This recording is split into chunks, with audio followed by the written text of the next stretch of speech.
All right, everybody. Today we're with IFBB Pro Bonny Priest and owner of the Fitness Zone here in San Angelo, Texas. So we'll just want to go through your life as a pro bodybuilder and gym owner. Sure. Can you just take us back through your first experiences with bodybuilding and how you got into it? So I have always been asked that question, like my whole entire career, and it sounds silly, I guess, to a lot of people nowadays, because now it's so different where somebody sees a friend compete, they get a lot of attention, and now they want to do it too, right? So it's kind of that whole Me Too movement. But back in the day, there was no social media, there was no real internet to speak of. For me, well, I mean, when I was a kid, there was nothing. It was like a few TV shows on the TV you had to, and no remote. But it was basically like you go in the grocery store, here's this magazine, oh my gosh, this looks amazing. My mother says I was around 4th grade or so. I can remember 5th or 6th grade. I can remember that far back. But she said every single month a new magazine would come out, and I would beg her to buy the magazine. And back then, I think it was like Muscle and Fitness and maybe Iron Man. I don't remember if Flex was out or not. I just remember there was 2 magazines, and it was like the girls then were like, it was just so different from what your mom looks like, right? But I thought it was amazing. And so she said I would lay in my floor in my bedroom and I would page through those magazines every single day, looking at these women. I mean, I'm assuming I just like wished I could look like that at some point in my life. I don't really know. But she said the pages would literally be falling out before the next one came out, and then I would put that old one under my bed, and then she would get me the new ones, right? Here we go again. And it was like that for my whole life. So for me, it was a really young age, thinking it was the most amazing, coolest thing I've ever seen in my whole life. And it was never like, you know, a lot of people way back then, it was like Bruce Jenner was this amazing athlete and all that stuff, and everybody thought he was big and muscular. Well, like, I knew the difference because I saw the mags, and all those guys that were in the magazines and stuff were so amazing. Everybody had these cool nicknames and these cool outfits and all that stuff, and a lot of people don't know what it is now, but Hot Skins was huge for, I don't know, probably a good decade and a half, and they were these, even then, looking through the magazines, was the coolest stuff I'd ever seen, right? But it was like the girls had on these tights, they were usually shorts, and it was these angled stripes. Everything was solid or angled stripes, and it was either 2-color or 3-color stripes, and they had like a top to match. The guys had baggy pants and scrunch socks, and it like, to look at it now, somebody walks in the gym would be really stupid, but it was so cool back then. Don't forget the fanny packs though. Oh yeah, I forgot the fanny packs. I never really got into those. Anyway, but you know, for me, it was from a really, really young age. And then when I was about 22, 23 years old, I guess, I was kind of introduced to real weight training that was more bodybuilding style. Like, I'd been trying to work out on my own, looking at the magazines, trying to figure stuff out. You don't really know how hard to push yourself. You know, you're just kind of doing your own thing, and you're young. So, I was learning the diet and stuff back then. Yeah, I had no clue, right? And I thought, well, you know, even for me, like, to lose weight, I thought, you know, don't eat fat. So I was eating like candy that had no fat in it and stuff like that. So I was thinking that was the only thing you had to do. Well, if I knew even half of what I knew now, then I probably could have been way better. But even like as an athlete in school, so when I was in junior high, my thing was sprints and long jump, right? And played some basketball and stuff like that. I wasn't really amazing at basketball, but I was fast. So track was my thing. And in the 8th grade, I think I jumped, it was like 16-1, something like that. And they were thinking, oh my God, as a freshman, she's going to be at state, right? Well, then my parents wouldn't let me play basketball, and I got out of shape, and it just, that was kind of the end of anything that would have been sports. So I tried to work out and that sort of stuff and do what I could. I rode a bike, blah, blah, blah, did some bleachers, that sort of stuff. But anyway, moved to San Angelo, started really training. My body changed fast. And so I think it was like 96 when I started training really hard. The beginning of 96. 97 was, I'm trying to think exactly what month, so it would have been like January of 96 is when I started training pretty hard. And then I think it was one of the first shows of the year. It was the Heart of Texas in Plano. Prince Harrison was the contest promoter, and that was in 97, probably, if I remember right. I decided on it like last minute, so I had 11 weeks to prep, and which wasn't really enough time, but I ended up winning my class and the overall, which was cool. That was novice. So was that like the NPC type thing? It was always NPC. So back then, right before I started, I think there was NPC and AAU, and then AAU kind of dumped bodybuilding altogether. It had other sports that needed to be tested. Bodybuilding really wasn't, that sort of stuff. So, and it wasn't as popular as other sports would be. So they dumped it. NPC was pretty much the only one. And there was a couple others that were trying to do their thing in and out, but never successful, right? NPC is the baby sister or daughter of the IFBB. There is only one path to the IFBB, and that's through the NPC. Okay. And it's basically owned by the same people. NPC is National Physique Committee. It's the amateurs, and then the pros are the International Federation of Bodybuilders, IFBB. So back then, and it's a little different now, back then you had to start with novice.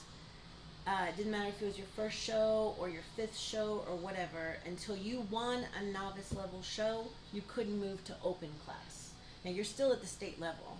So back then it was novice, open, and I think masters. I started in my 20s, so I didn't really care about masters at that point. But I won that first show. So the second show I did was in 98. I think it was in the summer, probably like around August. That was the Texas State Championships. I won that one, and the overall, that qualified me for nationals. So back then, say there were 16 shows in a season, which was much shorter than it is now. You had maybe 6 of those shows out of the 16 where you could qualify for the national level, which is still amateur, but now you're competing. Well, we can equate it to, say, like novice would be like junior high football. Open class would be like high school. Nationals would be like college, and then you've got the pro level, right? Okay. So you've got to win the junior high game before you can get to the high school game. So I win open, I qualify for nationals. I was told that I should do a junior national show, and I needed to come in super shredded. Well, you take other people's advice because you're still new. This would have been only my 3rd show. This was 1999, and I came in 3rd. Just to touch on that real quick, did you have a coach, or were you still training I had a yourself? husband. Oh, okay. Okay. So it wasn't necessarily, he didn't have all the knowledge, and I had no knowledge, but I learned my body really fast as well from mistakes, right? So 99, when I did junior nationals, I placed 3rd. I ended up being ready for that show a good month before I was supposed to be, and I was just told to keep dieting the way I was. I ended up losing about 10 pounds of muscle, came in about 10 pounds too light, and I got beat, I think, pretty bad. I mean, I was used to winning, right? So it was only 2 shows, but you win your class, you win the overall. You win your class, you win the overall. You're kind of like in your brain expecting I'm going to win. That's what they say, you're only as good as your last show. Right? So here I go, and like I'm all set to win. Let's just go ahead and win this show. That's cool. And then I'll go to nationals. It'll be fine. Well, for me, it was like, what? I didn't win? So then I had like a major brain reset at that point. Like, you're not all that. And at that point, I'm at junior nationals. So you're competing. It says junior, which means nothing. But it's just, at the time, it was a show that you could only go to if you qualified for nationals, but it was really like a warm-up to nationals and the USA's. And so I did the show as a warm-up and kind of to be seen, which was fine, but it really kind of blew my mind, and I realized, okay, like, you were the big fish in a little pond, and now you're literally nothing. Start over, right? Okay. Well, that was 99, and I had every intention on competing in 2001. I was going to take a year off, grow, work on some body parts, whatever. Ended up 2001 opening the gym and didn't compete that year. Way too much going on, missed a bunch of workouts, that sort of stuff, just trying to open the gym. So 2002, I was ready to go. I had to re-qualify again. So you were only qualified for 2 years to compete at the national level. And once that passed, you had to re-qualify. Real quick question. Can you speak to the mindset that it takes to look at it and say, all right, I didn't do well, or I didn't do as well as I thought I was going to, or as well as I wanted to, instead of just being like, maybe this isn't for me, but really grinding it out and saying, no, I'm not where I want to be, and I'm going to get there? I think it's a difference between, well, number one, weak mind, strong mind, right? But it's also the difference in having a true passion for something, anything. Right. And doing it for all the wrong reasons. Like, I want to be the hot chick at the gym, I want all the attention, or my friend does it, she got so many likes on Instagram, whatever it is. You know, back then, you did something because you truly loved the sport, period. There was no attention until you got to the pro level. That's just how it was. So, you know, for me, it was, I loved it for so long, I never really had any thought of quitting. I just knew I needed to be better. And how was I going to be better?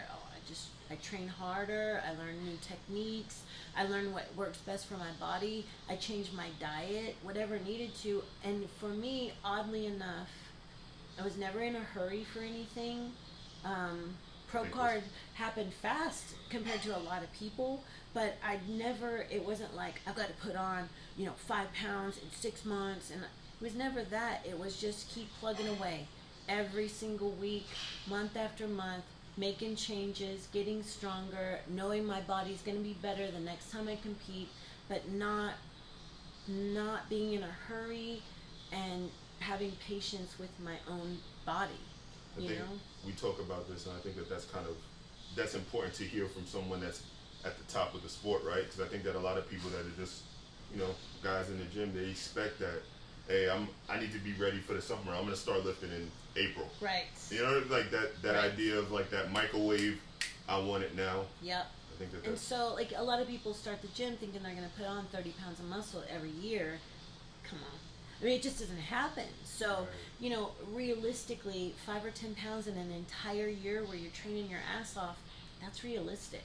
And that's muscle that's going to stick, right? And you did everything it took to put that muscle on. It's not something that you stop taking something and it goes away.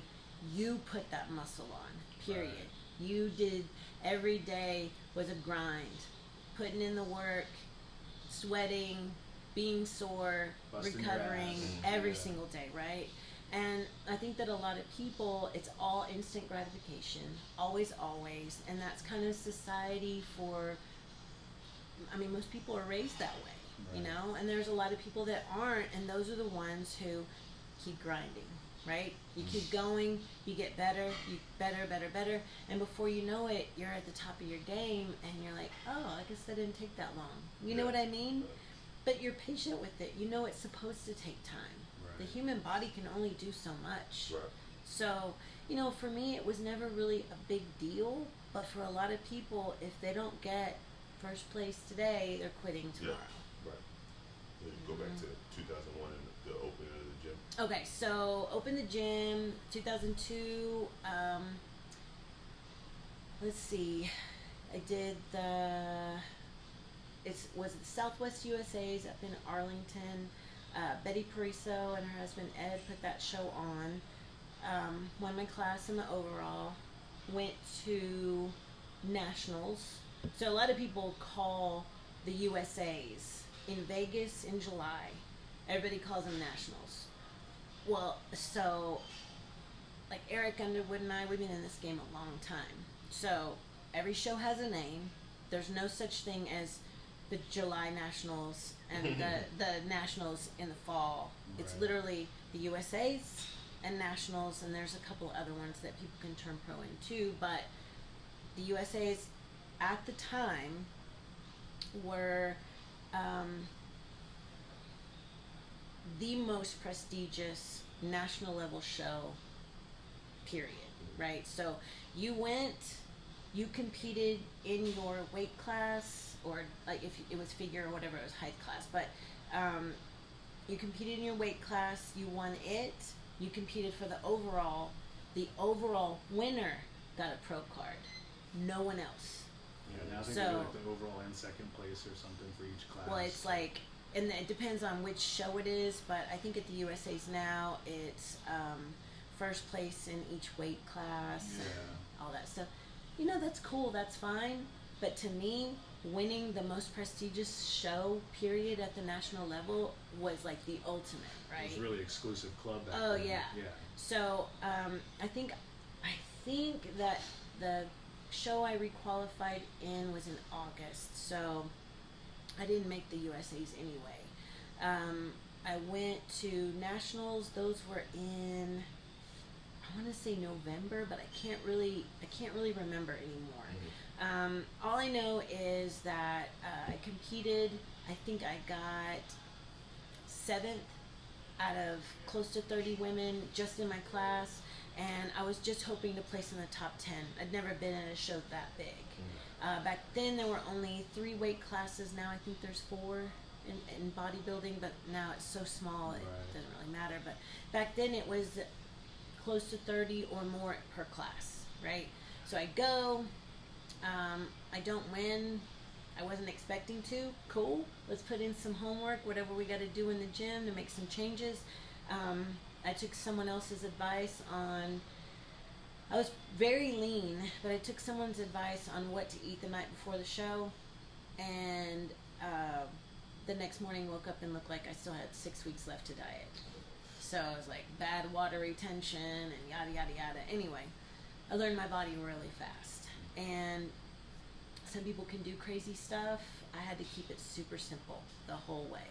And whatever I'd been eating is what I had to keep eating, just bump up certain things and make some adjustments, small adjustments. So the very next year, so that would have been 2003, in July, at the USA's,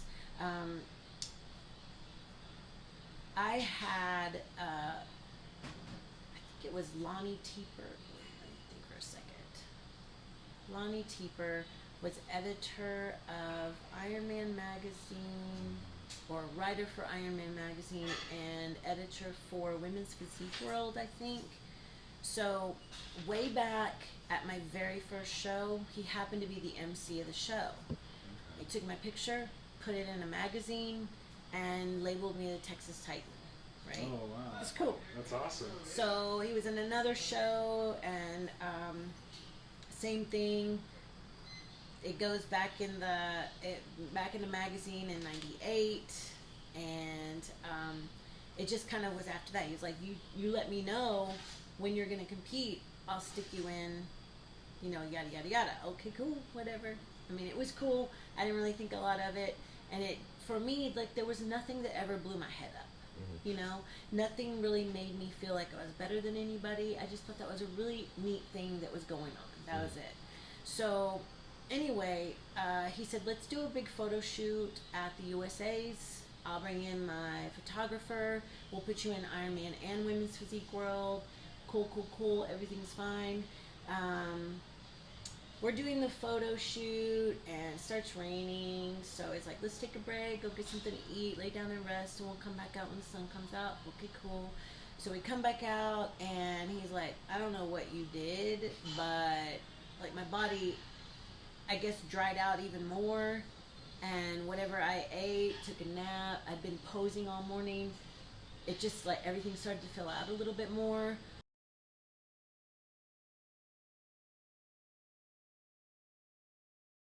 Well, some people had walked by, so he walked off, left me with the photographer, and he came back over, and he didn't really say anything, and he goes, you know who those people were? And I was like, no.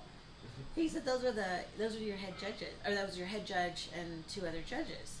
And I said, you know, for myself, like, I didn't really think it was, I mean, that's cool, fine, you talk to some judges, I didn't really think anything of it, but then, later on, I realized that he was telling them, check this girl out, right? Check out this girl and look at her physique and see how amazing she is, and yada, yada, yada. But I didn't know any of that stuff. Well, so at the USA's, the big thing there is that there's so many competitors and there's so many women on stage that if you're the newbie on stage, and this really goes for any big show, you're overlooked a lot. Right. So I didn't really think anything of it. This is the day before the show. I'm doing my thing, whatever. We finish the shoot. I get up the next morning, put on all my whatevers, and go to the show. The way that everything worked then, and now with COVID, everything is completely different. But back in the day, at state level, national level, it didn't matter. Back in the day, prejudging was morning, finals was at night, and they would do, you would come out and you would do quarter turns, then they would bring you out in groups of 5. Those are your call outs. So your first group of 5 are your top 5. And what really kind of sucked back then, they bring out 6 now, but what sucked back then is they would rearrange people so that your first place person is in the middle. Yeah. The judges arranged it that way so that it was, I guess, easier for them. But we all knew, like, if you're not in the middle, well, you didn't win, period, right? So, anyway, so we're posing, and then all of a sudden they call my number and stick me in the middle, and I about literally shit myself. Seriously.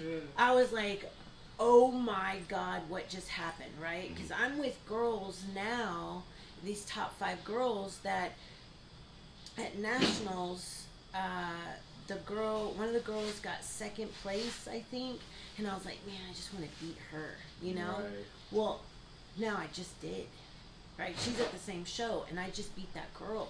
I know I did. I'm in the middle, right? Yeah. So I'm at that point now, confidence is soaring, and I'm posing as hard as I can. Anyway, so night show rolls around. I'm kind of freaking out. This is cool. We do our routines. Everything's fine. I'm feeling super happy. And you don't know about the overall. So you may win your class, but you don't know if you win the overall. So you still don't know if you got a pro card, right? So then